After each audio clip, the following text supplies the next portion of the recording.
যে হাত দিয়ে দুর্দান্ত বোলিং করেছেন নাহিদ রানা, সেই হাতেই দিতে হয়েছে 7 সেলাই। হ্যাঁ দর্শক, মাঠের বিজ্ঞাপনের ব্যানারের প্যারাকের জন্য হাত জখম হয়েছে নাহিদ রানার, লেগেছে একাধিক সেলাই। এখন বাংলাদেশ ক্রিকেট বোর্ডকে বলবো, আরো বেশি করে লাগাও কাগজের বিজ্ঞাপন, আরো বেশি করে লাগাও অ্যানালগ বিজ্ঞাপন, যে বিজ্ঞাপনের জন্য একজন ফর্মে থাকা পেসারের হাতে সেলাই দিতে হয় 7টা। এখন যদি নাহিদ রানা কিছুদিন রেস্টে থাকার পর সেই আগের মতো রিদম ফিরে না পায়, এর দায় কে নিবে? হ্যাঁ দর্শক, ইনিংসের 25তম ওভারের ঘটনা ছিল সেটি। আমরা দেখেছি, বা আমরা অনেকেই জানতামই না, নাহিদ রানার হাত না কাটলে যে আমাদের দেশের বিজ্ঞাপনগুলো প্যারাক দিয়ে লাগানো হয় মাঠে। আমরা সবসময় ভাবতাম এই বিজ্ঞাপনগুলো 3D পেইন্ট। অস্ট্রেলিয়া, ইংল্যান্ড, বিভিন্ন দেশগুলোতে আমরা কি দেখি? আর্টিফিশিয়াল কিংবা 3D পেইন্ট।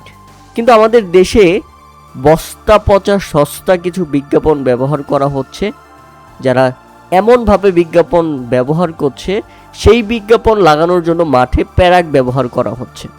প্যারাকের মতো একটা ডেঞ্জারাস জিনিস যদি মাঠের মধ্যে থাকে, তাহলে ক্রিকেটাররা নানাভাবে ক্ষতির মুখে পড়তে পারে।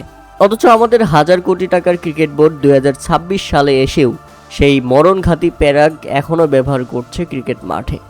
এই জিনিসটা দেখে আমি অবাক হইলাম, সত্যি কথা। গতকাল এই প্যারাকের জন্য নাহিদ রানার হাত কাটলো। দোয়া করব যদি ভাগ্যিস বড় ধরনের কোনো ইনজুরি না হয়। তবে ঠিক একই হাতে সেলাই লেগেছে 7টা, যে হাত দিয়ে তিনি বোলিং করেন। বিসিবির গ্রাউন্ডস কমিটির লোকজন যদি নাহিদ রানার হাত কাটার ঘটনা থেকে শিক্ষা না নিতে পারে, আমাদের এই হাজার কোটি টাকার বিসিবি যদি শিক্ষা না নিতে পারে, তাহলে ধিক্কার জানাই এমন বিসিবির প্রতি। তামিম ইকবালকে বলবো, ক্রিকেটারদের বেতন বাড়ানোর পাশাপাশি আপনি পারলে একটু এইসব জিনিসগুলোর দিকেও নজর দেন, যে জিনিসগুলা এখন পর্যন্ত প্রায় থার্ড ক্লাস মার্কা কাজ হয়ে যাচ্ছে প্রতিনিয়ত আমাদের ক্রিকেটগুলোতে। আবার ভালো কথা না শোনার অভ্যাস যেন না হয়ে যায় তামিম ইকবালের। তাই বলবো, ইনডোরের কি হয়েছে খুঁটিনাটি সেটা না দেখে মাঠে কি হচ্ছে সেগুলোর দিকে বেশি নজর দিতে।